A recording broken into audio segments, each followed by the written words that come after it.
really? Listen. First of all, Yes. soccer, football, we call it in We Europe. call it soccer. Get used to it.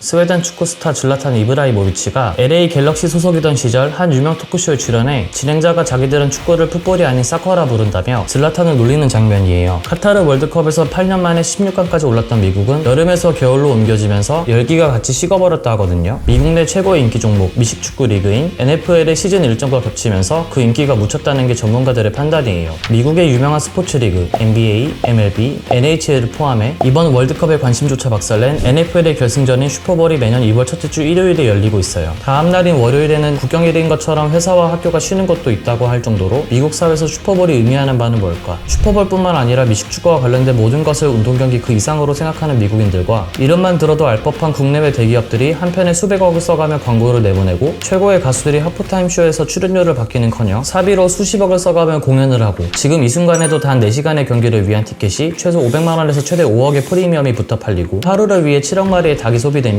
미국의 추수감사절 다음으로 음식 소비량이 많은 날, 단 하루의 경기를 위해 내일은 없어도 좋다. 오늘의 주제 슈퍼볼입니다.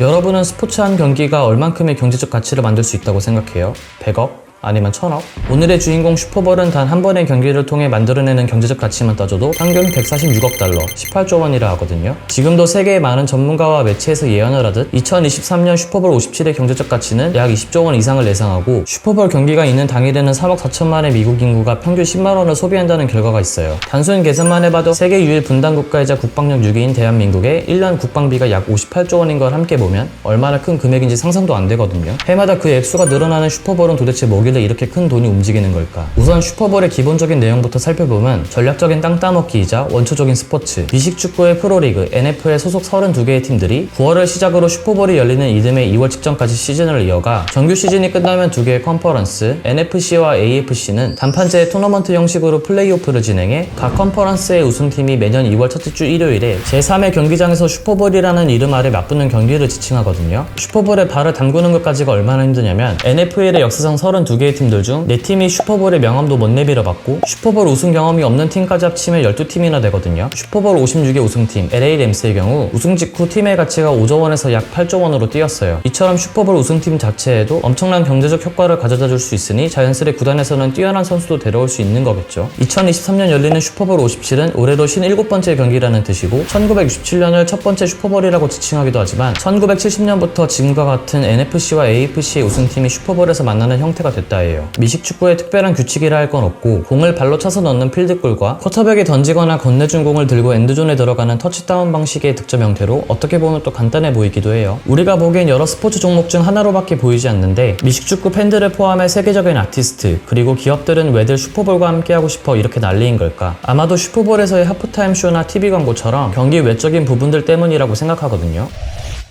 대한민국에서 슈퍼볼 경기에는 관심이 없지만 오히려 경기 외적인 부분은 국내 뉴스에서도 보도할 만큼 잘 다뤄지고 관심을 끄는 주제 중 하나로 특히 슈퍼볼에서의 광고는 미식축구는 물론이고 스포츠에 관심 없는 사람들조차 찾아서 보게 되는 부분 중 하나거든요. 2023년 기준 슈퍼볼 광고의 비용이 1초에 약 3억 원. 기업들이 보통 1분짜리 광고를 만든다면 약 180억 원 정도를 광고를 내보내는 데에만 사용을 한다는 소리거든요. 슈퍼볼 56의 주간 방송사였던 MBC가 4시간 동안 TV 광고로만 6,200억 원을 벌었다 하고요. 포브스의 조사에 따르면 광고를 낸 기업은 판매량 증가를 제외하고도 광고비의 2배에 달하는 가치가 브랜드 인지도 제고 효과로 돌아온다 해요. 국내 기업으로는 시가총액 1위와 3위인 삼성전자와 현대자동차 그룹이 광고를 제작해왔으며 삼성은 2022년에 BTS를 통해 오랜만에 광고를 내보냈고 현대자동차는 2008년 한국 기업으로는 처음 슈퍼볼 광고를 시작해 거의 매년 진행 중이며 현대자동차 그룹의 계열사인 제네시스와 기아 역시 2010년부터 광고를 내고 심지어 14년간 NFL의 공식 스폰서였던 미국 GM도 밀어내며 2019년까지 NFL 공식 스폰서를 할 정도로 그룹 자체가 슈퍼볼 광고와 스폰서에 집착을 했거든요. 각종 언론사와 광고 전문 사이트에서 광고가 나간 직후 그 해 슈퍼볼 광고들을 모아 평가하며 순위까지 매기는데 현대는 1위를 포함해 늘 상위권에 이름을 올리는 데다 소나타 광고를 내보냈을 때는 인터넷의 검색 트래픽이 594%나 증가했고 슈퍼볼이 있는 2월의 자동차 판매량이 전월 대비 91.4%가 증가했어요. 현대차는 중국 다음으로 큰 미국 자동차 시장을 통해 유럽은 물론 세계 시장 점유율 확대를 목표로 좋은 이미지를 가져가면서 결과적으로 세계 자동차 시장 판매량 3위를 점유하는 건 슈퍼볼 광고로부터 때부터였다 해도 과언이 아니었다. 이렇게 표현할 수 있는 거겠죠? 이런 결과가 나올 수 있었던 이유도 역대 미국 TV 방송에서의 시청자 수 상위 30개의 방송 중 단 하나를 제외하고 모두 슈퍼볼 방송이고, 이 기록들은 매년 슈퍼볼에 의해 갱신되고 있어요. 압도적인 시청자 수를 바탕으로 NFL은 최근에 기존 방송사들과 재계약을 맺어 중계권료만으로 1년에 15조 원을 벌어들이는데, 이런 NFL과 방송국의 돈잔치는 중계를 맡은 해설자에게도 해당되고, 특히 CBS의 토니 로모는 연봉으로만 220억 원이나 받으며 200억 원 이상의 연봉을 받는 해설은 5명이나 있어요. 피파의 경우 카타르 월드컵과 관련해 2019년부터 4년간 10조 원이라는 기록적인 수익을 냈다며 자축하게 됐지만, 계산해보면 NFL의 1년치 중계권료만으로 피파가 월드컵을 통해 내는 6년치 총 수익과 비슷한 거네요.